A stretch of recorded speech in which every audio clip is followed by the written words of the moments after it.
Conducir largas distancias te hace ver muchas cosas extrañas en la carretera. Accidentes raros, autos abandonados en medio de la nada, personas caminando por la autopista a millas de cualquier lugar. Te acostumbras. Aprendes a seguir adelante, a mantener la cabeza baja y a no hacer demasiadas preguntas. La mitad de las cosas las olvidas. La otra mitad las cuentas en restaurantes de carretera, entre café malo y huevos fríos. Pero hay una historia que nunca cuento. Era invierno de 2021 y estaba conduciendo hacia el este por la I-40, a 1 hora de Albuquerque. Llevaba una carga de equipo de construcción rumbo a Oklahoma City. Era tarde, alrededor de la 1 am. Solo yo, la carretera y algún que otro parador de camiones abierto las 24 horas. No había luces traseras en mis espejos, ni farolas en la autopista, solo señales reflectantes ocasionales rompiendo la oscuridad. Llevaba la radio a bajo volumen, bebiendo de una lata de Monster a medio terminar para mantenerme despierto. El aire estaba en calma, esa clase de noche que te hace sentir como si fueras la última persona sobre la tierra. Y entonces, ¡boom!, ahí estaba. Una camioneta estacionada en el arcén con las luces de emergencia parpadeando en la oscuridad. Normalmente eso no tendría nada de extraño. Podría ser una avería, una llanta ponchada, alguien que necesitara ayuda. Pero a medida que me acercaba, algo más llamó mi atención. La forma en que la luz de mis faros altos golpeaba el pavimento. Había un reflejo, como si el metal destellara de vuelta hacia mí. Solté un poco el acelerador. A medida que las luces intermitentes de la camioneta parpadeaban, el reflejo se hizo más claro. Una fila de picos metálicos atravesando la carretera, casi invisibles en la oscuridad. Ese horrible nudo en el estómago apareció de inmediato. Eso no era un accidente. Alguien los había puesto ahí a propósito. El instinto se activó. Toqué los frenos, escaneando la zona en busca de movimiento. La puerta del conductor de la camioneta estaba entreabierta, pero no había nadie dentro. Eso fue suficiente para mí. No iba a detenerme. Giré el volante apenas lo necesario para meterme en el carril contrario y esquivar los picos por pulgadas. Y entonces, en el espejo lateral, vi movimiento. 2 figuras emergieron de la zanja junto a la carretera, corriendo directamente hacia mi camión. Pisé el acelerador con fuerza. Uno de ellos llevaba algo en la mano. No pude distinguir qué era, pero lo levantó como si estuviera apuntándome. Esperé escuchar un disparo, sentir el vidrio estallar, pero no pasó nada. Pasé de largo. Mi remolque se sacudió levemente por la aceleración repentina. Miré por los espejos otra vez. Las figuras ya no corrían. Se habían detenido en medio de la carretera, mirándome. Sus rostros estaban ocultos en la sombra. La camioneta seguía ahí, con sus luces de emergencia parpadeando como un maldito anzuelo. No solté el acelerador hasta haber recorrido 10 millas. Solo entonces logré tomar aire de nuevo. Cuando encontré la primera parada de camiones, me metí en el estacionamiento, el corazón golpeando contra mis costillas. Apenas había unos cuantos camiones aparcados. Con manos temblorosas, agarré mi teléfono y llamé a la patrulla de carreteras. Les conté todo: la camioneta, los picos, los hombres que corrieron hacia mí. La despachadora sonaba tranquila. Demasiado tranquila, como si ya hubiera escuchado esa historia antes. «Enviaremos una unidad a revisar», dijo. «¿Cuál es su ubicación actual?» Le di los detalles. Le dijo que me quedara en el área por si necesitaban más información. Así que esperé, observando los espejos, esperando que esa camioneta apareciera detrás de mí. Pero no lo hizo. 20 minutos después, mi teléfono sonó. Era la misma despachadora.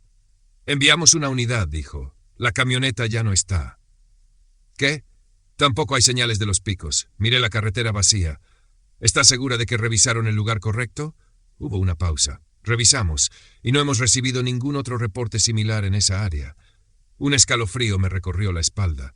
«¿Qué quiere decir?» «Quiero decir que nunca hemos tenido un incidente como ese ahí, sin picos en la carretera, sin emboscadas, nada. Eso no me gustó, no después de lo que vi con mis propios ojos». «¿Me está diciendo que esta es la primera vez?» Otra pausa, más larga esta vez. «Hasta donde sabemos, sí». No me gustó esa respuesta, ni el tono de su voz. «¿Necesitan algo más de mí?», pregunté, sabiendo que no obtendría la seguridad que quería. «No», dijo, «pero si sigue hacia el este, manténgase alerta». Eso fue lo último que quería escuchar. Solté el aire lentamente mirando la carretera más allá del estacionamiento. Me quedé ahí un buen rato después de esa llamada, pensando en lo que podría haber pasado si no hubiera visto los picos a tiempo. Si hubiera reventado una llanta, si me hubiera visto obligado a detenerme, ¿solo me habrían robado o habría sido algo peor? No quería saberlo. La carretera se extendía adelante, oscura y vacía, igual que antes, solo que ahora no se sentía vacía, se sentía como si algo estuviera esperando. Y peor aún, fuera lo que fuera, había elegido esa noche para empezar. Eventualmente volví a la carretera, terminé mi ruta, hice mi entrega, pero no dejé de pensar en eso, la forma en que esos hombres corrieron hacia mi camión, en la forma en que se detuvieron a mirarme cuando escapé, en la forma en que la camioneta desapareció antes de que llegara la policía, como si nunca hubiera estado ahí. Durante semanas, cada vez que pasaba junto a un auto varado, me ponía tenso, buscaba señales de otra trampa. Y entonces, un mes después, escuché una conversación en un restaurante de carretera. Un par de camioneros hablaban sobre un intento de emboscada en otra autopista. El montaje era casi idéntico. Picos en la carretera, una camioneta falsa, hombres enmascarados esperando. Pero esta vez, el conductor no tuvo tanta suerte. Se detuvo, pensando que podía ayudar. Lo atacaron, le robaron todo. Incluso el camión, lo encontraron abandonado, millas más adelante, desmantelado por completo. Nunca atraparon a los culpables. Esa conversación se me quedó grabada. Me dejó claro que hay gente esperando presas fáciles. Así que ahora, cada vez que veo un auto detenido en medio de la nada, disminuyo la velocidad. No para detenerme, solo para revisar, porque ahí afuera, en mitad de la nada, no siempre tienes una segunda oportunidad.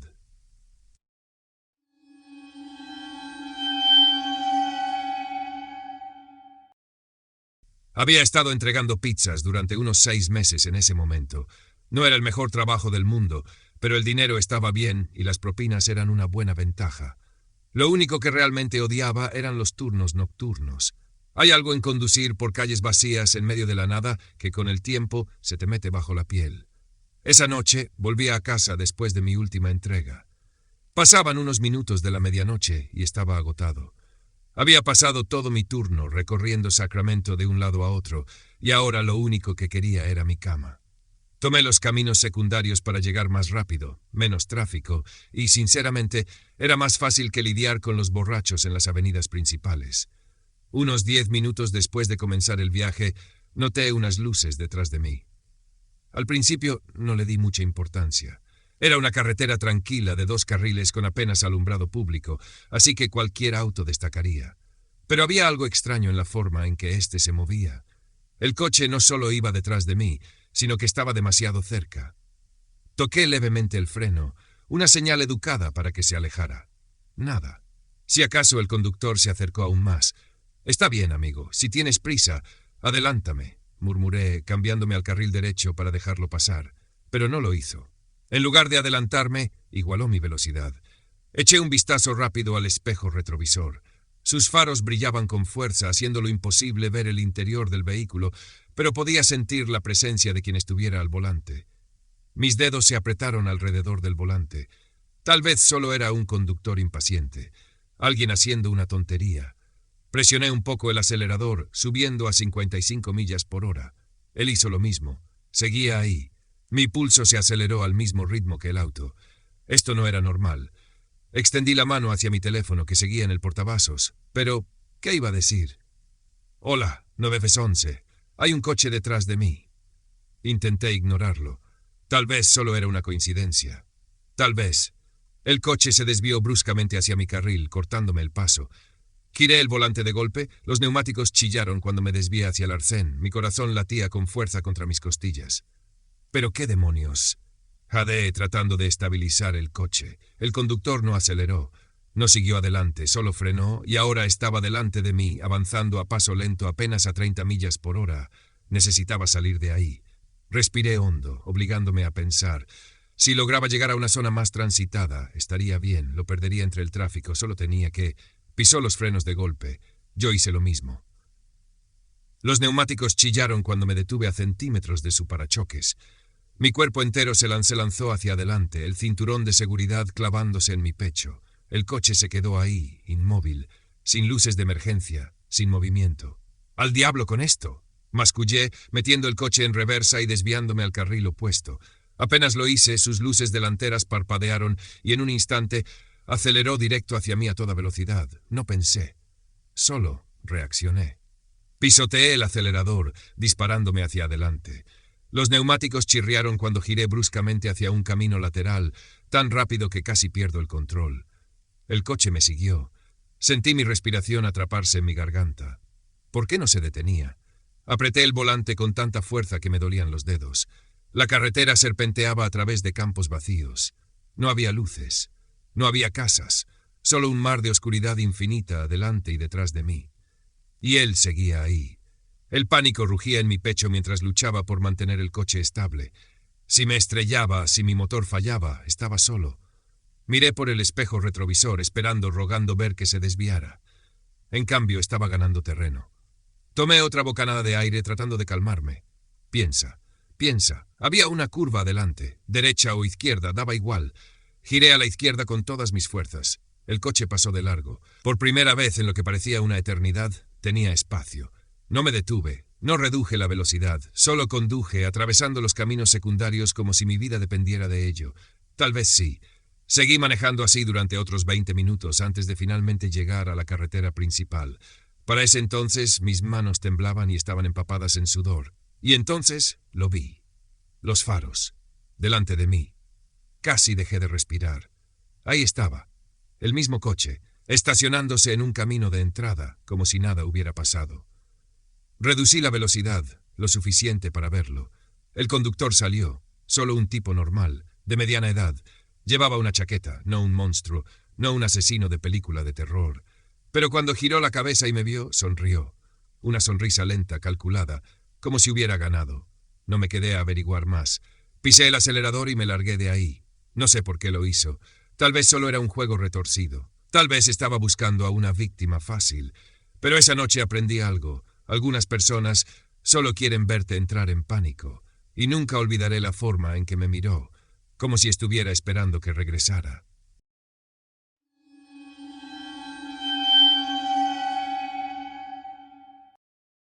Kansas es uno de esos estados donde las carreteras parecen interminables, solo millas y millas de asfalto, atravesando un terreno plano y vacío, el horizonte difuminándose con el cielo.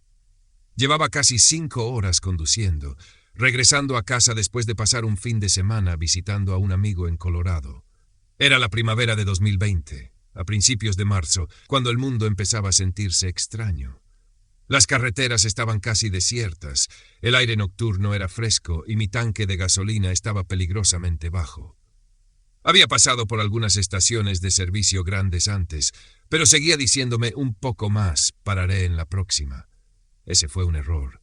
Ahora estaba en medio de la nada, el indicador de combustible peligrosamente cerca de vacío. No había visto otro auto en casi una hora, y la señal de mi teléfono oscilaba entre una barra y ninguna. Necesitaba encontrar una gasolinera, y rápido. Entonces finalmente la vi.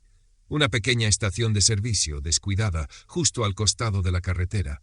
El letrero de neón zumbaba débilmente, parpadeando entre la palabra abierto y un revoltijo de luces muertas. No había ningún otro auto estacionado afuera. Normalmente habría seguido de largo. Algo en lugares así aislados, vacíos, apenas funcionando. Nunca me había dado buena espina. Pero no tenía opción. Entré en el estacionamiento escuchando el crujir de la grava bajo mis llantas. La estación tenía 2 viejas bombas de gasolina y una pequeña tienda de conveniencia adjunta. La iluminación era tenue, pero alcancé a ver a alguien detrás del mostrador. Un empleado. Bien. Al menos no estaba completamente solo. Aparqué junto a la primera bomba, apagué el auto y salí, frotándome los brazos contra el aire frío de la noche. El lugar estaba inquietantemente silencioso. Nada de autos pasando, nada de viento, solo el zumbido distante del letrero de neón y el leve parpadeo de una luz de seguridad sobre la puerta. Deslicé mi tarjeta. Nada. Intenté de nuevo. Nada, por supuesto. Un sitio como este probablemente no tenía pago en la bomba desde principios de los 2000.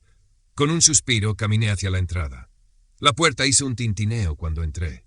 El empleado, un hombre delgado de unos 50 y tantos años, con el cabello entrecano y ojeras marcadas, levantó la vista de su periódico.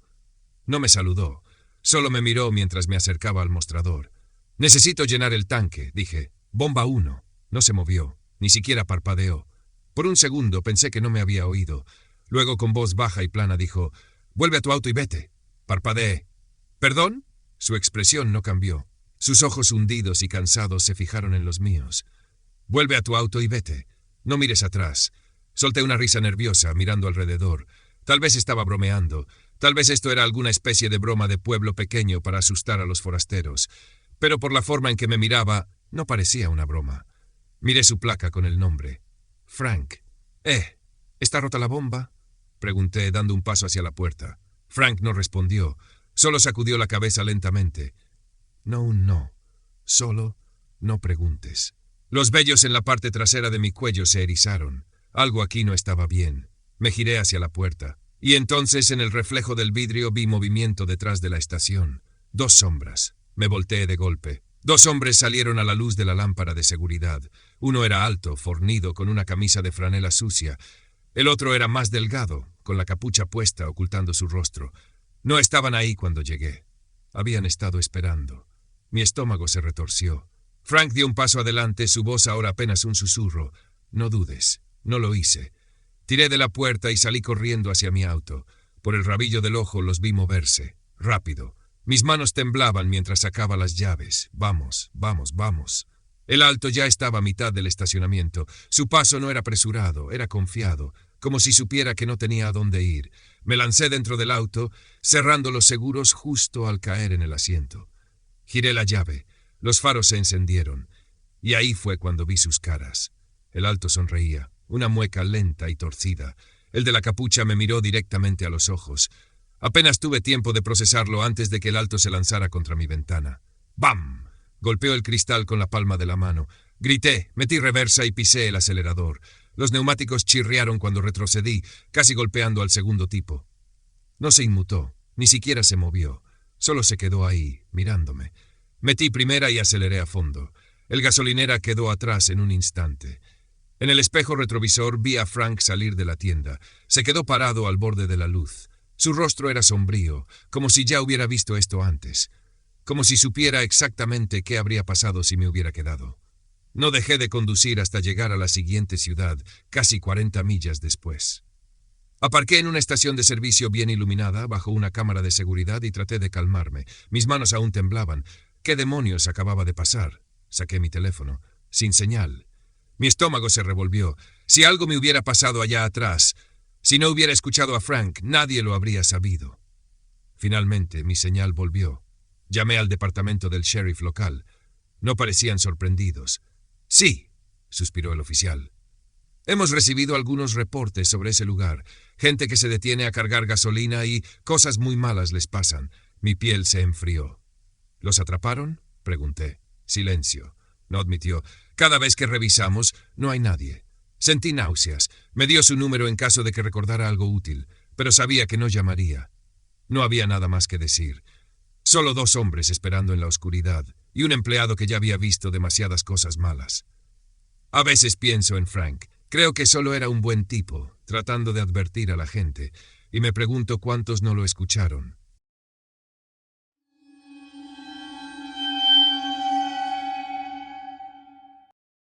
Conducir Uber de noche solía ser bastante tranquilo y sin drama.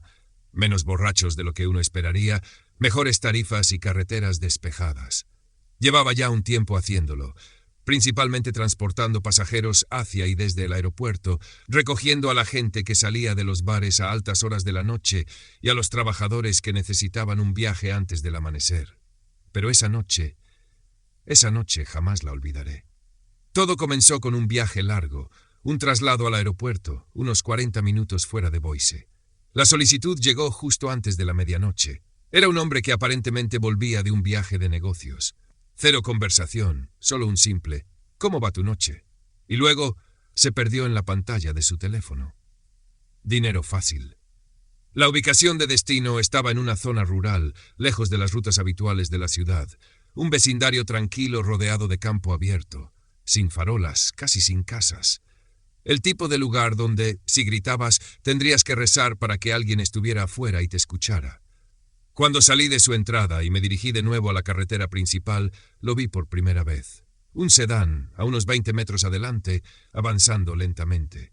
No tenía las luces intermitentes encendidas, no había razón para que condujera así. Al principio pensé que estaba perdido o buscando una salida. Cambié de carril para pasarlo. Fue entonces cuando el auto giró bruscamente justo frente a mí. Pisoteé los frenos. La carretera era demasiado estrecha para rodearlo, así que me quedé quieto, observando. El sedán se quedó ahí, sin moverse. Luego empezó a avanzar lentamente otra vez. Le di espacio, suponiendo que era alguien borracho o confundido, e intenté de nuevo. Me deslicé hacia el carril izquierdo y otra vez me cortó el paso. Ahora sí estaba prestando atención. El sedán no tenía calcomanías de Uber, ni logotipos de empresa, ni abolladuras o golpes que delataran que era un auto viejo, solo un vehículo oscuro y común. No podía ver al conductor, solo una silueta. Miré el espejo retrovisor, nada detrás de mí. Estábamos completamente solos. Me alejé y dejé que siguiera adelante, manteniendo unos cuantos metros de distancia. No tenía prisa, podía darme el lujo de esperar. Pero entonces el auto se detuvo. No en una intersección, no en un semáforo, justo en medio de la carretera.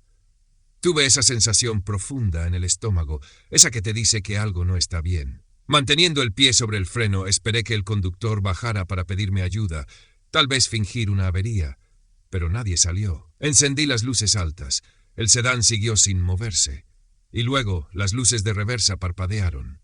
No. Metí mi auto en reversa de inmediato, dándome espacio. El sedán se quedó quieto unos segundos más, y después las luces de freno reaparecieron antes de que el auto saliera disparado hacia adelante, rápido esta vez. Solté un suspiro. Sentí mis manos relajarse. Tal vez solo era un conductor paranoico, alguien que quería librarse de quien lo seguía demasiado cerca. Pero 2 millas más adelante volvió a ocurrir. El sedán estaba esperando, detenido en medio de la carretera, sin intermitentes, sin señales, solo ahí.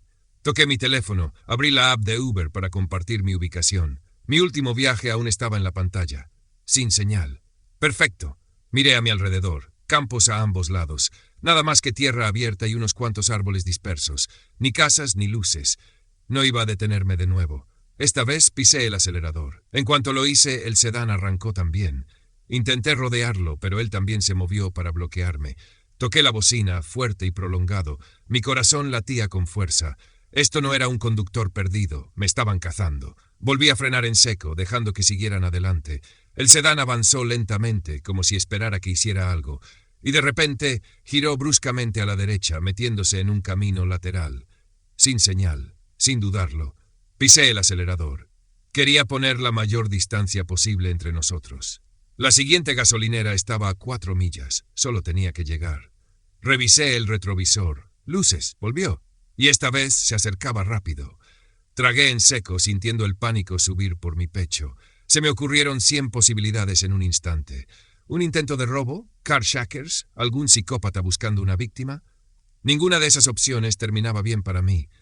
Pisé el acelerador hasta el fondo. Mi auto no estaba hecho para persecuciones, pero no me importó. El sedán seguía pegado, sin tocar la bocina, sin luces intermitentes. Solo una persecución implacable. La carretera se curvaba adelante, y entonces lo vi, un letrero luminoso de gasolinera brillando en la distancia. Mi única oportunidad. Giré bruscamente hacia la entrada, sin reducir mucho la velocidad. Mis llantas chirriaron. El sedán siguió de largo a toda velocidad, pasando de largo por la gasolinera hasta desaparecer en la carretera. Me quedé ahí, sin moverme, con las manos apretadas en el volante, obligándome a respirar despacio. Entré a la tienda. El empleado me miró entre bostezos, seguramente esperando que fuera otro borracho comprando cigarros. Su expresión aburrida cambió cuando me vio. ¿Estás bien, hermano? Volteé hacia la ventana. Mi estómago se retorció. El sedán estaba de vuelta, rodando lentamente por el arcén de la carretera, pasando frente a la estación. Di un paso más adentro, fuera de la vista. El empleado frunció el ceño. «Amigo», levanté una mano. «Espera». El sedán pasó justo bajo las luces de la gasolinera, y por primera vez vi al conductor, un hombre de mediana edad, sonriendo. Y luego levantó la mano para saludar, no con burla, no con un gesto casual, con la certeza de que lo entendería. No me moví hasta que el auto desapareció de mi vista. El empleado soltó un silbido bajo. «¿Ese tipo venía contigo?» Sacudí la cabeza. «¡Demonios! Pensé que estaba a punto de entrar». Tragué el nudo en mi garganta. Yo también. Me quedé en la tienda casi una hora, observando la carretera, esperando, pero el sedán nunca regresó. Finalmente reuní el valor para irme. Tomé una ruta distinta a casa. Y ahora, cada vez que conduzco por esas carreteras solitarias, me pregunto, ¿fue al azar o me eligieron a propósito? Y si no hubiera logrado escapar, ¿qué habrían hecho después? Si estas historias te hicieron pensar 2 veces antes de conducir de noche, dale like y compártelo con alguien que necesite este recordatorio. ¿Alguna vez has tenido una experiencia aterradora en la carretera? Déjala en los comentarios o mándamela por correo. Me encantaría contarla en un próximo video. No olvides suscribirte y activar las notificaciones para no perderte otro relato aterrador. Mantente a salvo, confía en tu instinto y recuerda, algunos caminos es mejor no recorrerlos. Gracias por ver y nos vemos en la próxima pesadilla.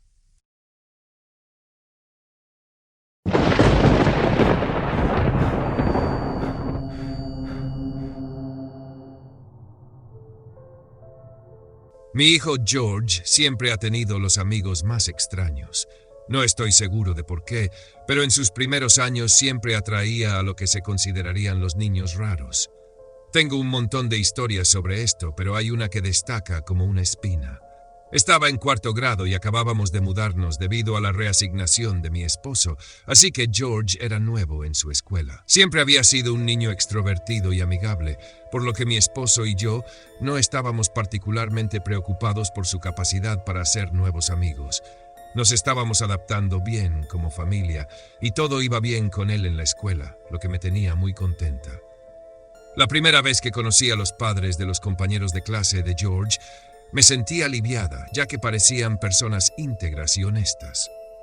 Sin embargo, unos meses después de la mudanza, recibí una llamada de la escuela de George en medio del día pidiendo que uno de sus padres se presentara para discutir un incidente entre él y otro estudiante.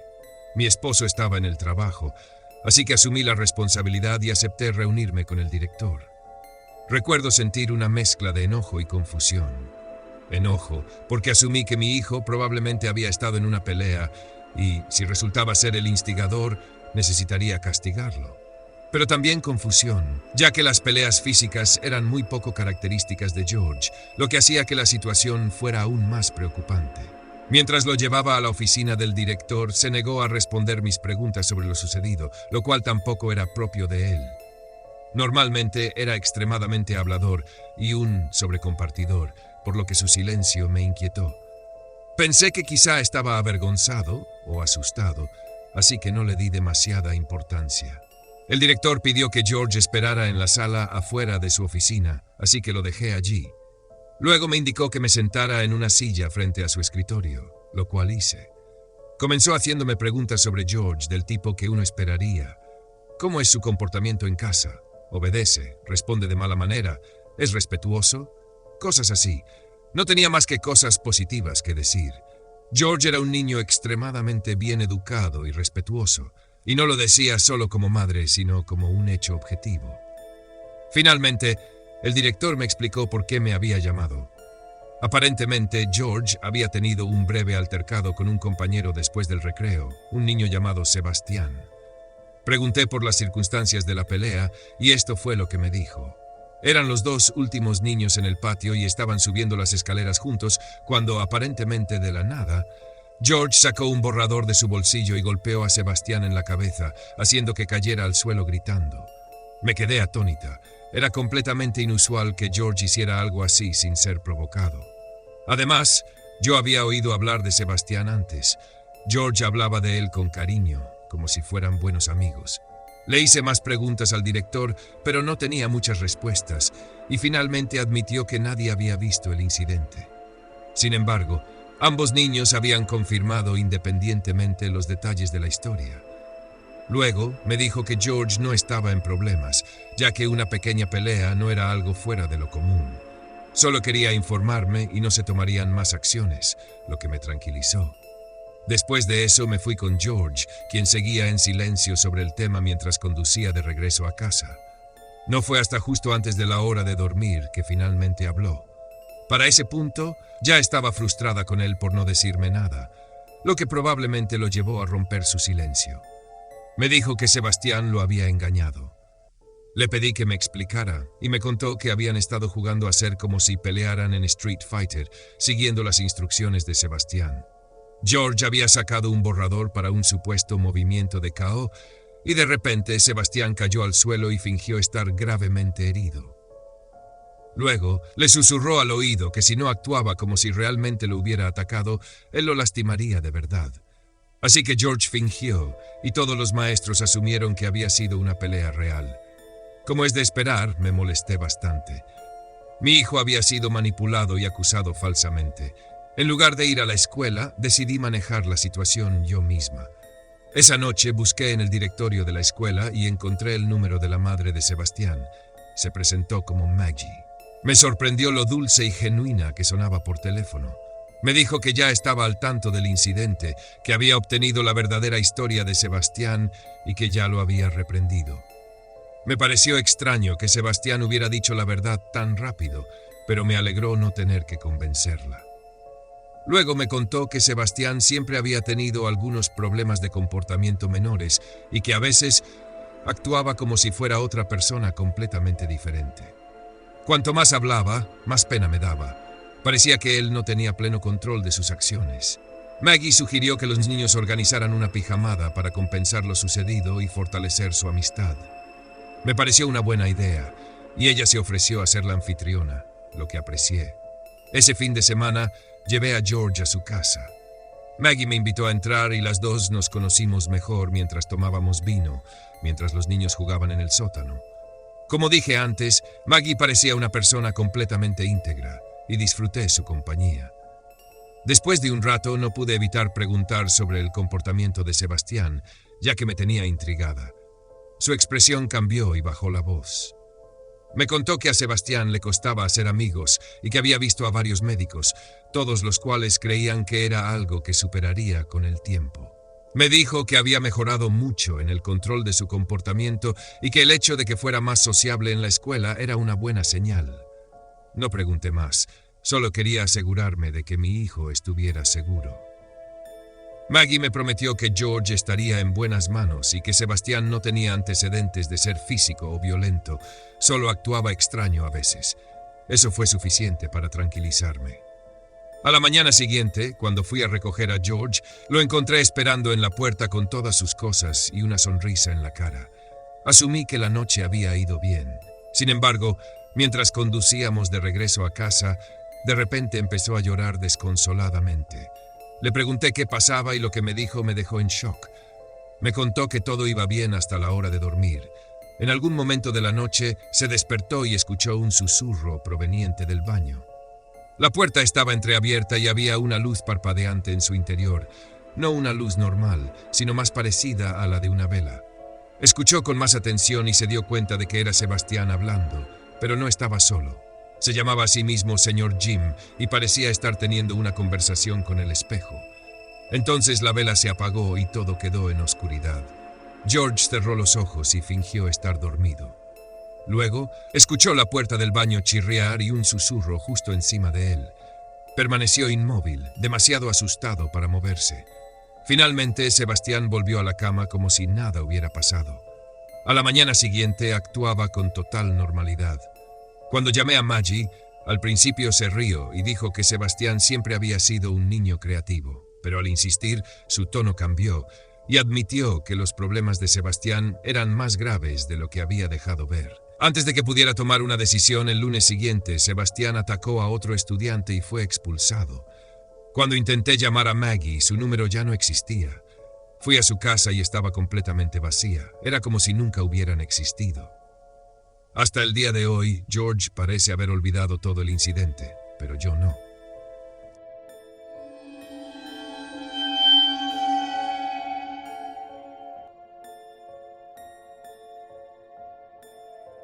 La sombra en el espejo.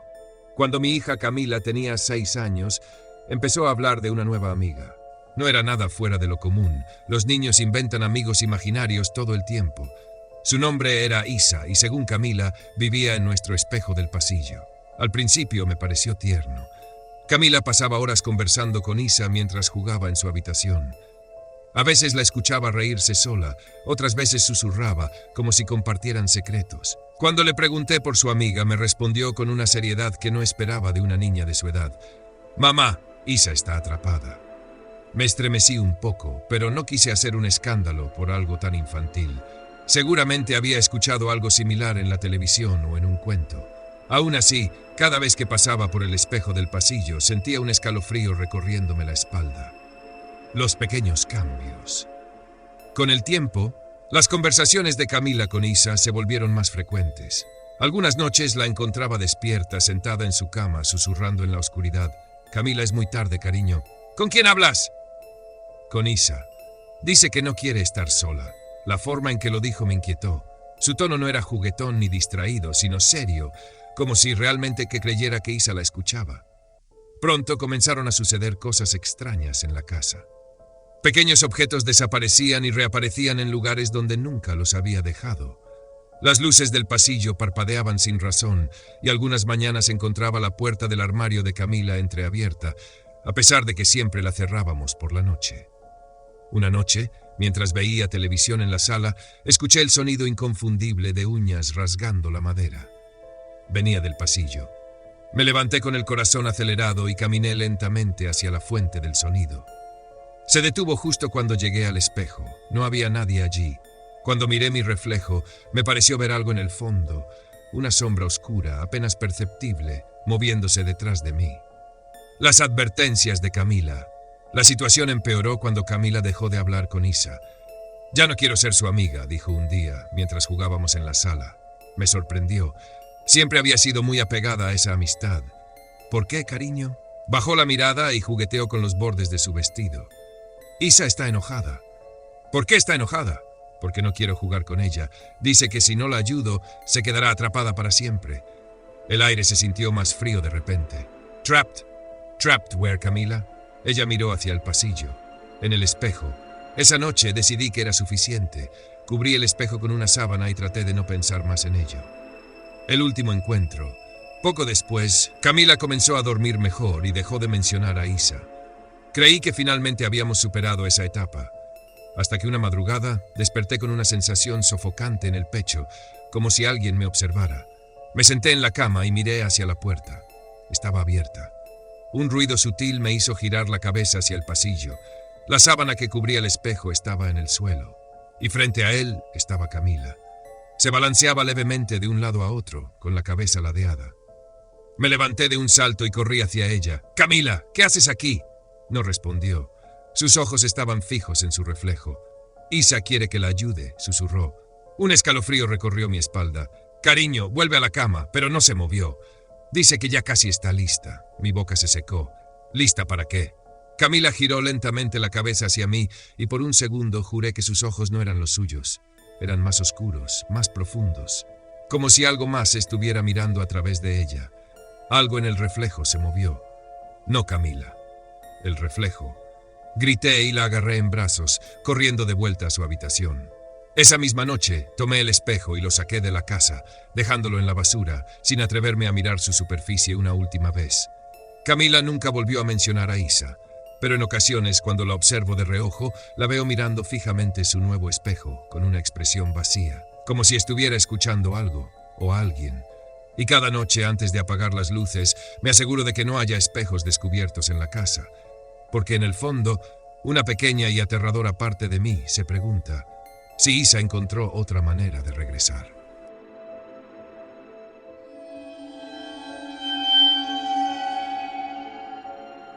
Mi hijo mayor comenzó a sonambulizar cuando tenía unos 8 o 9 años. Había oído que los niños pasaban por fases así que al principio no me preocupé demasiado. Era una de esas cosas un poco inquietantes, sí, pero nada en lo que pensara mucho. Soy una persona de sueño ligero, por lo que ninguno de mis hijos ha podido moverse por la casa de noche sin que yo lo notara. De hecho, así fue como me di cuenta de que mi hijo tenía este hábito. La mayoría de las noches me despertaba y lo encontraba de pie en el pasillo, fuera de mi habitación, caminando levemente sobre sus talones, cambiando el peso de un pie a otro. Sus ojos estaban abiertos, pero no parecían ver nada. Esa era la parte que siempre me inquietaba. Cualquiera que haya vivido con un sonámbulo sabe exactamente de lo que hablo. Su mirada pasaba a través de mí, vacía y distante, como si estuviera viendo algo más allá de donde yo estaba. Siempre era extremadamente extraño y nunca llegué a acostumbrarme por completo. A veces murmuraba cosas en voz baja, palabras demasiado suaves y arrastradas como para entenderlas. Otras veces simplemente se quedaba ahí, respirando de manera lenta y constante, lo que de alguna forma lo hacía aún peor. Lo guiaba suavemente de regreso a la cama, susurrándole su nombre, diciéndole que todo estaba bien. Nunca parecía recordar nada a la mañana siguiente. Las cosas empeoraron unos meses después de darme cuenta de que era sonámbulo. Una noche me desperté con un sonido rítmico de golpeteo. Sonaba como gotas de agua golpeando una ventana repetidamente, solo que no estaba lloviendo afuera. Era un ruido suave, apenas lo suficientemente fuerte como para despertarme. Al principio pensé que era parte de un sueño, algún sonido lejano que mi mente medio dormida había malinterpretado. Pero mientras me quedaba acostada escuchando, el sonido continuó, constante y deliberado. No era esporádico, como lo sería el de la lluvia. Se repetía en intervalos regulares y con el mismo volumen. Seguí escuchando, tratando de averiguar qué podía ser. No era la casa asentándose ni el viento afuera. Era demasiado preciso. Cuando me di cuenta de que el golpeteo no iba a detenerse, acepté a regañadientes que tendría que lidiar con ello. Me senté y miré hacia la puerta, de donde provenía el sonido. Mi esposo dormía profundamente y no quería despertarlo. Debo mencionar que no tenía miedo, solo curiosidad. De lo contrario, probablemente lo habría despertado de todos modos. Me levanté de la cama para investigar. Cuando salí al pasillo, lo vi. Mi hijo estaba de pie, de cara a la pared, golpeándola suavemente con la frente en toques lentos y medidos. Sus dedos apenas rozaban la superficie, siguiendo el ritmo de los golpes con la frente, como si estuviera tratando de atravesarla. Recuerdo haber dicho su nombre en voz baja, apenas un susurro. No reaccionó, solo siguió presionando la cabeza contra la pared, golpeándola de esa manera inquietante y rítmica, como si estuviera probando algo, como si intentara cruzar. Di un paso más cerca, pero justo antes de intervenir, dudé. Algo en la forma en que se movía me hizo sentir un escalofrío recorriéndome el cuerpo. Finalmente alcancé su hombro y lo sacudí suavemente, lo suficiente para sacarlo de ese trance en el que parecía estar atrapado. Parpadeó, dio un paso atrás y, como si nada hubiera pasado, me dejó llevarlo de vuelta a la cama. A la mañana siguiente no mencionó nada. Esto sucedió algunas veces más, pero fue bastante esporádico. Para ser honesta, asumí que era otro de esos hábitos extraños de los sonámbulos, tal vez alguna respuesta subconsciente a la pared, un sentido interno del espacio que su mente dormida no había calculado bien. Con el tiempo creció y dejó de sonambulizar. El extraño hábito de quedarse de pie en el pasillo se convirtió en un recuerdo extraño que, en su mayoría, olvidé. Hasta que, años después, mi hijo menor comenzó a hacer lo mismo. Al principio no le di importancia. Los niños pasan por fases, algunos comportamientos se repiten. Era extraño que ambos hubieran empezado a sonambulizar casi a la misma edad, pero nada demasiado fuera de lo común. La genética es algo fascinante. Pero luego comencé a notar los pequeños detalles, las cosas que me dieron una creciente sensación de preocupación. No era solo que sonambulizara, sino cómo lo hacía. Se paraba en el pasillo, cambiando el peso de un pie a otro, con los ojos abiertos pero desenfocados. Se movía exactamente igual que su hermano mayor lo había hecho, con ese ritmo lento y extraño, como si sus movimientos no fueran completamente aleatorios. Era inquietante. Se sentía como revivir un recuerdo. Y luego, una noche, me desperté con el mismo golpeteo. Ya sabía lo que vería antes de siquiera salir al pasillo, y tenía razón. Allí estaba, con la frente presionada contra el mismo punto exacto en la pared, golpeándola de la misma manera rítmica, con los dedos rozando la superficie, igual que su hermano años atrás. Lo llamé por su nombre. Nada. Lo toqué en el hombro. Nada. Solo siguió golpeando, su pequeño cuerpo balanceándose ligeramente, perdido en algún lugar profundo e inalcanzable. Y entonces me di cuenta. Él nunca había visto a su hermano mayor sonambulizar, o al menos no que yo supiera. Su hermano había dejado de hacerlo hacía años. No había razón para que replicara exactamente el mismo comportamiento. No solo el caminar dormido, sino también quedarse quieto en el pasillo, el golpeteo, la inquietante sensación de urgencia en sus movimientos. No sé por qué, pero ese pensamiento me revolvió el estómago. Después de insistir un poco, logré sacarlo de su trance y lo llevé de vuelta a la cama. Me repetí que solo era una coincidencia, y entonces, tal como su hermano, dejó de hacerlo. Sin más sonambulismo, sin más golpeteo. No recordaba nada al día siguiente. Durante años no volví a pensar en ello, hasta hace unas semanas. Mis hijos están en la universidad ahora y la casa es mucho más silenciosa de lo que solía ser. Para ocupar el tiempo, mi esposo y yo decidimos renovar la casa. Nada drástico, solo cambios menores, nuevos pisos, pintura, algunas actualizaciones para refrescar el ambiente. Pero mientras quitábamos el viejo papel tapiz, notamos algo debajo. Al principio pensé que era solo un respaldo viejo o una mancha extraña, pero a medida que pelábamos más, me quedé sin aliento. Era un espejo antiguo, oculto detrás del papel tapiz. Mi primer pensamiento fue, ¿por qué demonios alguien cubriría un espejo en lugar de quitarlo? Me sentí ridícula, parada allí, mirando un pedazo de vidrio como si fuera a hacer algo. Pero no podía sacudirme la sensación de que no deberíamos haberlo encontrado, como si hubiera sido sellado por una razón. Y entonces me di cuenta. El espejo estaba exactamente en el mismo lugar de la pared donde mis hijos habían estado golpeando durante años. No había forma de que supieran que estaba allí. No podían haberlo sabido. Y sin embargo, ambos, de manera independiente, habían intentado entrar en algo imposible de ver a través del papel tapiz, olvidando el hecho de que estaban dormidos. Inmediatamente me deshice del espejo, pero aún me siento inquieta por todo esto. Debe haber una explicación racional, pero no puedo encontrarla, y sinceramente no sé qué pensar.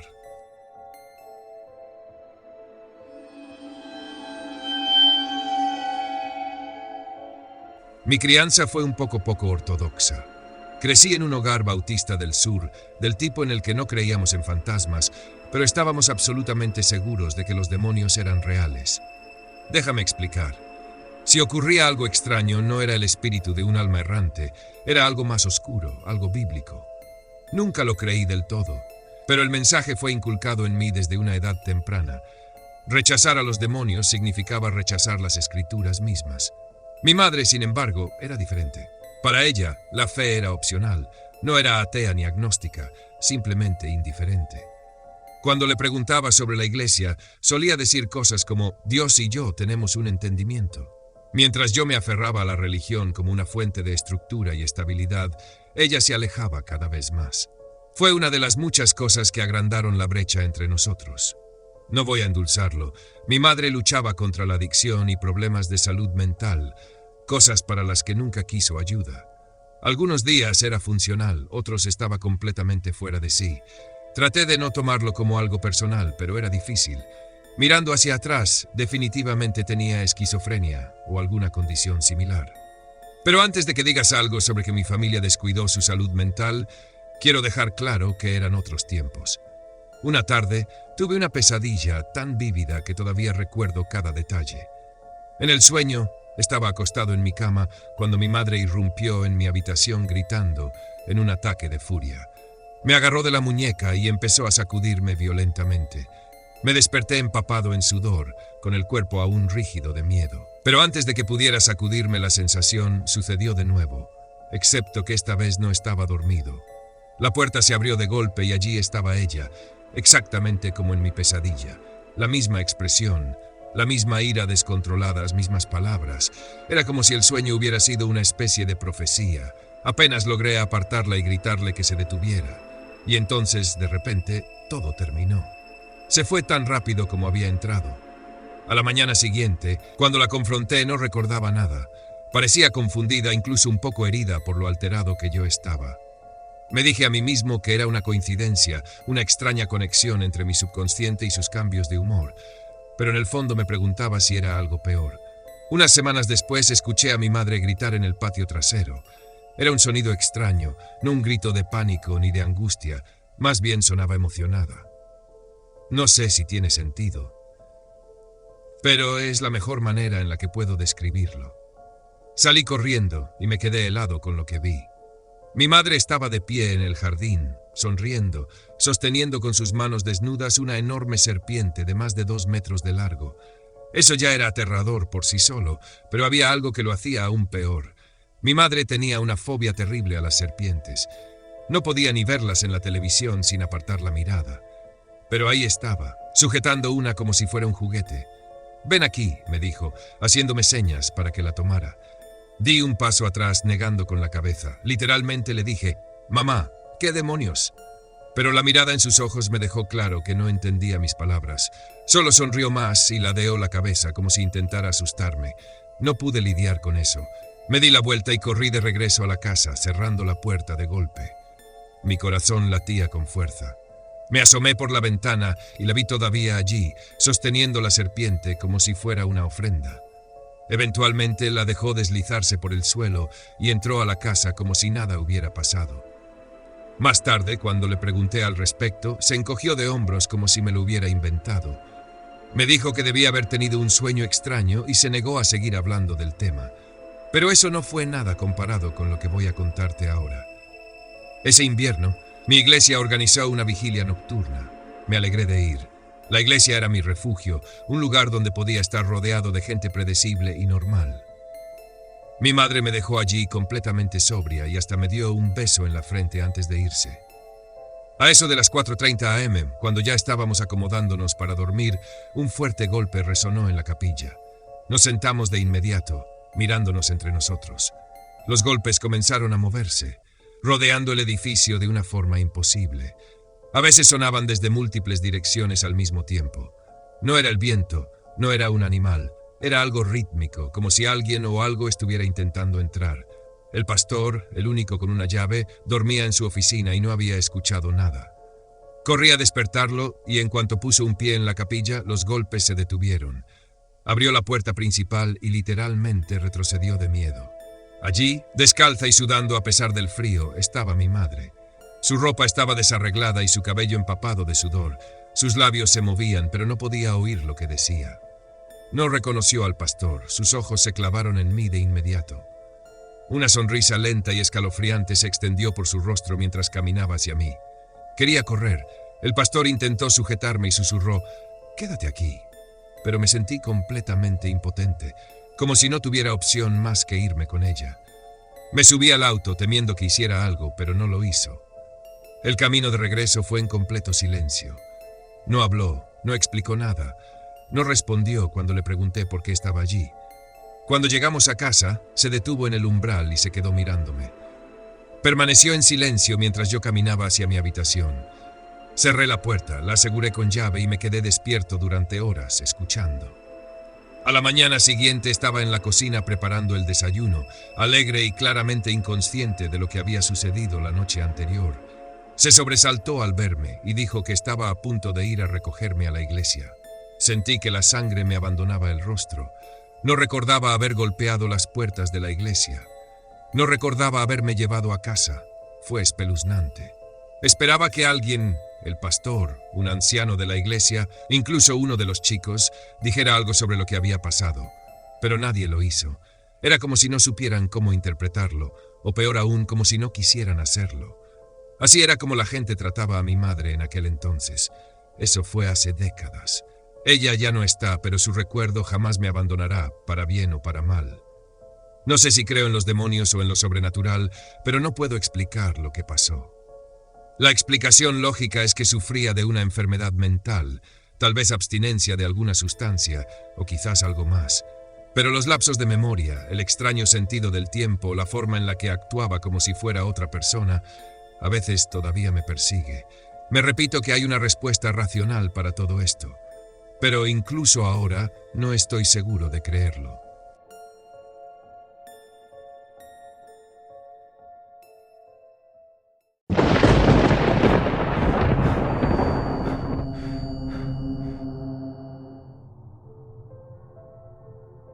Trabajo en el turno de cierre, en un pequeño bar de mala muerte, en la parte más tranquila de mi ciudad. El lugar está justo al lado de la autopista, pero el estacionamiento también tiene una entrada trasera accesible para el público en general. No es nada lujoso, solo un sitio con poca luz donde los clientes habituales se conocen por nombre, y la rocola ha estado reproduciendo la misma rotación de rock clásico durante años. La mayoría de nuestros clientes son lugareños, camioneros de paso y algún que otro turista perdido en busca de una copa fuerte. Me gusta. La rutina es predecible, las propinas son sorprendentemente decentes y he aprendido a manejar a la clientela habitual del bar. Los habladores, los coquetos, los bebedores silenciosos y los que solo quieren que los dejen en paz. Los fines de semana son obviamente mucho más agitados, pero lo particular de trabajar entre semana es que se espera que cubra mi turno nocturno completamente sola. Ni siquiera tengo a un ayudante de bar que pase de vez en cuando. Sí, el trabajo es más fácil y lento entre semana, pero extraño la compañía de mis compañeros de trabajo. Suelo ser bastante vigilante durante mis turnos, porque de vez en cuando ocurren peleas en el bar, considerando el tipo de clientes que atraemos. Por eso noté al tipo de inmediato. Eran alrededor de la 1 de la madrugada de un martes cuando entró. Si tuviera que adivinar, diría que estaba en sus 40 y tantos, pero estaba extremadamente bien arreglado y aseado, no el tipo de apariencia que esperarías de alguien de su edad en un área como esta. Llevaba un suéter de cuello alto negro debajo de un abrigo largo del mismo color. Estaba bien vestido, pero de una manera casual. No sé cómo explicarlo, pero tenía un aura de sofisticación que hacía pensar en dinero de verdad, no del tipo ostentoso y llamativo. Miró a su alrededor lentamente antes de caminar directamente hacia la barra y tomar asiento. También recuerdo que tenía una postura extrañamente buena, pero eso no es relevante. Cuando me acerqué, echó un vistazo a las botellas detrás de mí y ordenó algo de la gama más alta sin dudarlo. Mientras le servía la bebida, me preguntó con una sonrisa en el rostro si me gustaba trabajar allí. Era una pregunta normal, así que le respondí con honestidad. Le dije que sí y le devolví la sonrisa. Luego hice una broma sobre ser bartender o algo por el estilo. Ojalá pudiera decir que sentí un ambiente inquietante con él, pero no fue así. En realidad parecía un tipo amable, como el típico padre soltero en un juego de béisbol de su hijo que le da un choque de manos a todo el equipo.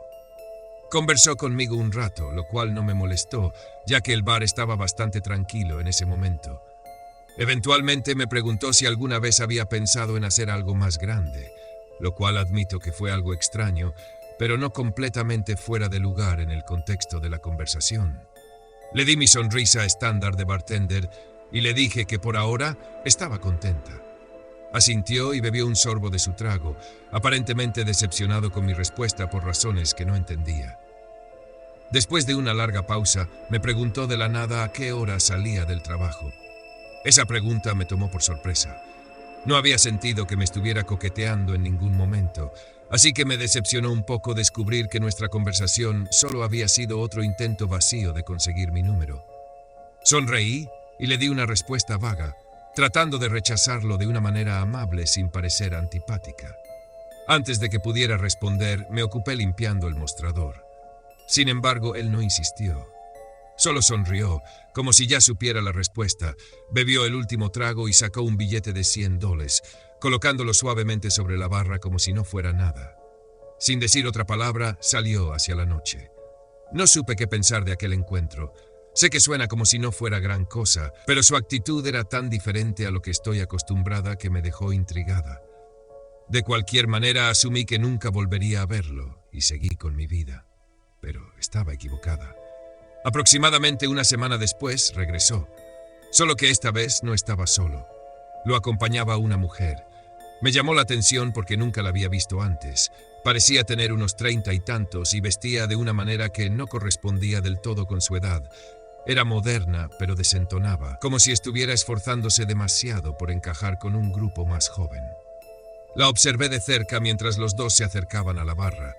Todo en ella parecía calculado, desde su sonrisa excesivamente amigable hasta la forma en que se apoyaba en la barra como si ya fuéramos amigas. Mientras ponía servilletas frente a ellos, lo primero que me dijo no fue un saludo ni una orden de bebida, sino un cumplido. Me sonrió exageradamente y dijo, «Eres muy bonita».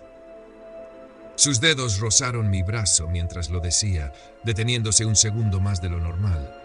Me reí y le agradecí, pero en ese instante supe que algo no estaba bien con esa mujer. El hombre no dijo una palabra, lo que también me pareció extraño dado lo hablador que había sido la última vez. Ordenaron bebidas, las serví y entonces comenzaron las preguntas. La mujer me preguntó cuánto tiempo llevaba trabajando allí, mi edad y un montón de otras cosas aparentemente triviales. Respondí con frases cortas y educadas, pero sentí que no era una simple charla, me estaba estudiando. En un momento miró al hombre y fue como si se estuvieran comunicando sin hablar. Luego volvió a mirarme y me dijo que dirigía un club de eventos exclusivos. Se inclinó un poco mientras hablaba, bajando la voz como si quisiera evitar que otros clientes la escucharan. Me dijo que siempre buscaba gente joven y divertida para fiestas privadas y que podría ganar una fortuna, $10,000 por un fin de semana. Solté una risa nerviosa y le dije que sonaba demasiado bueno para ser verdad. Insistió en que era real y que muchas chicas como yo trabajaban para ellos. Su sonrisa nunca desapareció ni un solo instante, lo cual empezó a inquietarme.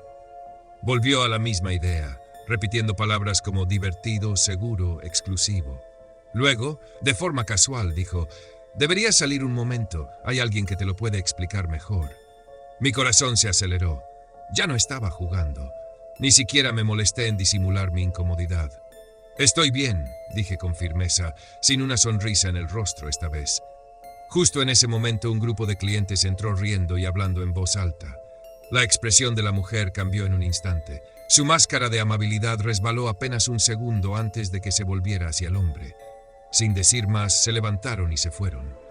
Esa noche no pude sacármelo de la cabeza. Y unos días después, cuando cerraba el bar, vi el auto.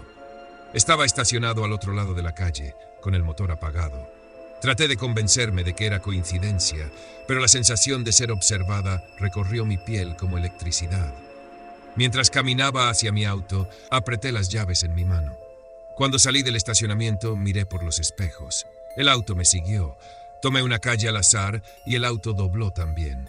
Entonces, sin pensarlo demasiado, giré directamente hacia la entrada de la estación de policía. Apenas entré, el auto aceleró y desapareció. Esa no fue la última vez que intentaron atraparme, pero lo peor fue la noche en que la mujer volvió sola.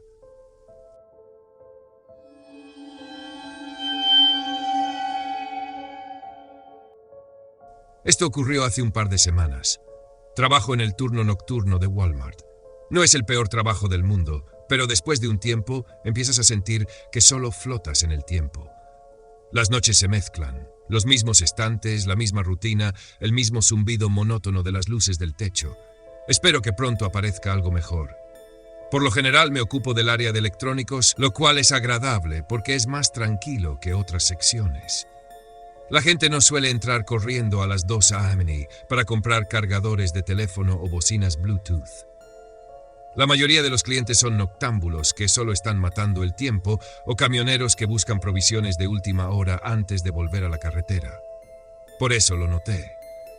Al principio no pensé mucho en él, solo otro tipo deambulando por los pasillos, probablemente esperando a alguien. Pero después de unos minutos me di cuenta de que no estaba comprando. Ni siquiera fingía hacerlo. Simplemente aparecía cada vez que levantaba la vista, merodeando cerca, quedándose quieto en la sección de liquidación o en el pasillo de al lado. No estaba mirando nada, solo estaba ahí, mirándome. Me dije a mí misma que estaba exagerando. La tienda es grande, tal vez solo estaba tomándose su tiempo. Pero la forma en que se movía, siempre lo suficientemente cerca para que lo notara, pero sin tocar nada, me puso en alerta.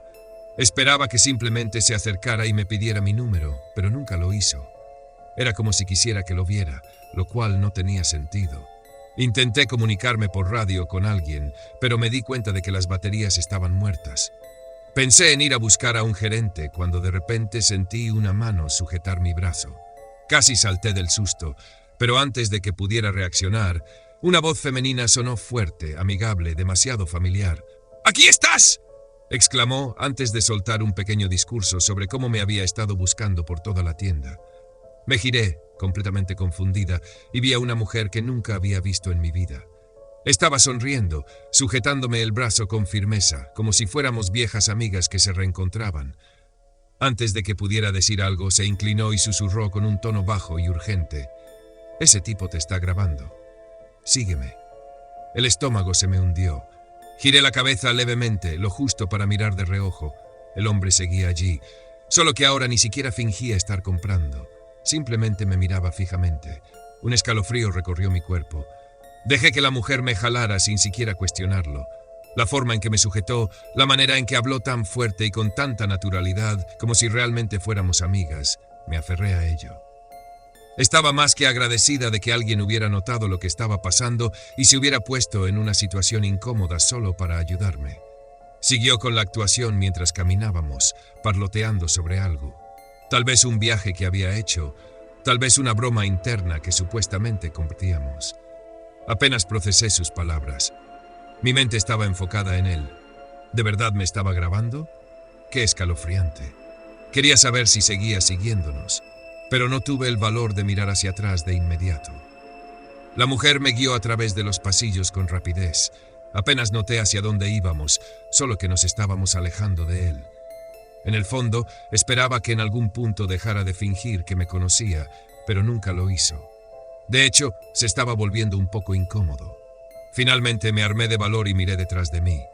Para mi alivio, el hombre ya no nos seguía. Le dije a la mujer que ya estábamos a salvo y que deberíamos ir a buscar a un gerente. Pero ella apretó mi brazo con más fuerza y susurró: «Todavía está por aquí». Pensé para mí misma, ¿y qué? ¿Qué puede hacer en una tienda llena de empleados? Al principio estaba asustada porque nadie estaba cerca, pero ahora que no estaba sola, me di cuenta de que ya no tenía motivos para preocuparme. Se lo dije, pero ella siguió caminando. Le insistí con más seriedad y traté de soltarme, girando un poco el brazo para liberarme de su agarre. «Ya puedes soltarme», le dije, pero no lo hizo. Me sonrió y había algo raro en su sonrisa.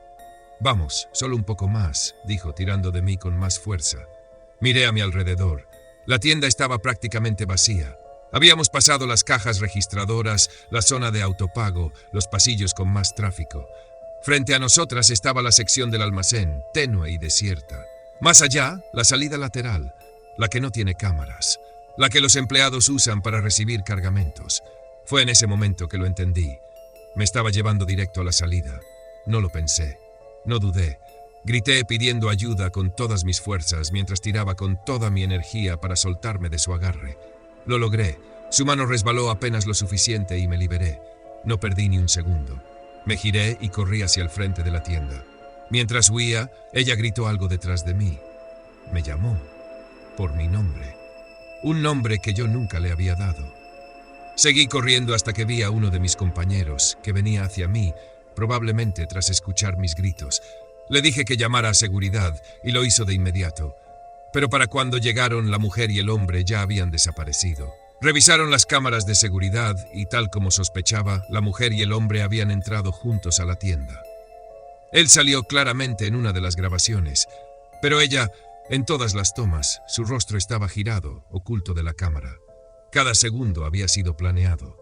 La policía intervino y catalogaron el incidente como un intento de secuestro fallido. Aún estoy esperando noticias sobre el caso. Con la cara de ese hombre grabada en la cámara, debería ser fácil de rastrear. Pero hay algo que no me deja dormir. No tengo idea de cómo esa mujer sabía mi nombre.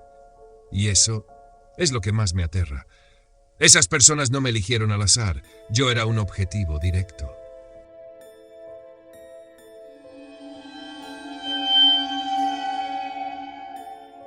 Solía trabajar en el turno nocturno de una tienda de conveniencia en una gasolinera de SLLC, justo en un tramo tranquilo de la carretera. Digo solía porque, después de lo que me ocurrió hace unos meses, nunca volveré a trabajar un turno de noche. Era una estación pequeña, del tipo que apenas recibe clientes cuando se hace tarde. La mayor parte de mi turno la pasaba reabasteciendo estantes, limpiando mostradores y de vez en cuando cobrando a un camionero o viajero que pasaba por ahí. Recuerdo todo con claridad. Eran poco más de las 2:30 de la madrugada. A esa hora incluso los camioneros habían dejado de llegar y yo me encontraba prácticamente sin nada que hacer. Para matar el tiempo, miraba el teléfono sin pensar. En un momento salí a tomar aire, frotando mis manos contra el frío. Exhalé varias veces y observé cómo mi aliento se desvanecía en el aire helado. El estacionamiento estaba vacío. Solo estaban los surtidores, la carretera y el oscuro tramo de árboles más allá.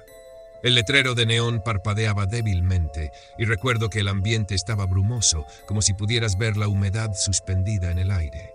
A pesar de que la carretera no estaba lejos, el silencio era absoluto. Justo cuando estaba por regresar a la tienda, noté algo moverse por el rabillo del ojo. Giré la cabeza rápidamente y me di cuenta de que había alguien parado detrás de uno de los surtidores. ¿Cómo no lo había visto antes? Llevaba puesta una sudadera con capucha de color rojo oscuro y tenía ambas manos metidas en los bolsillos. No había ningún auto a la vista, así que obviamente no estaba cargando gasolina. Lo extraño era que tampoco parecía dirigirse a la tienda. Solo estaba ahí, de pie, medio girado hacia el local, como si me estuviera observando. Al principio pensé que quizás estaba esperando a alguien, pero había algo en la forma en que se movía que me inquietaba. Se desplazaba en pequeños círculos, de una manera extraña. Entré a la tienda, pero me aseguré de vigilarlo a través del cristal. Fingí no prestarle atención, esperando que alguien llegara a recogerlo o algo así. Sin embargo, después de unos minutos comenzó a caminar hacia la puerta. Primero despacio, y luego de repente empujó la puerta para entrar como si hubiera tomado una decisión de golpe. Se acercó al mostrador, pero no habló de inmediato. Solo se quedó ahí, mirándome, como si me estuviera evaluando. Luego, en un tono apresurado y casi ensayado, murmuró que su auto se había descompuesto justo antes de llegar a los surtidores. Dijo que necesitaba que alguien le diera un arranque o tal vez un poco de gasolina para llegar al siguiente pueblo. No podía creerlo. Ni siquiera estaba intentando hacer que su historia sonara creíble. ¿De verdad esperaba que me tragara ese cuento? Le ofrecí llamar a una grúa en su lugar.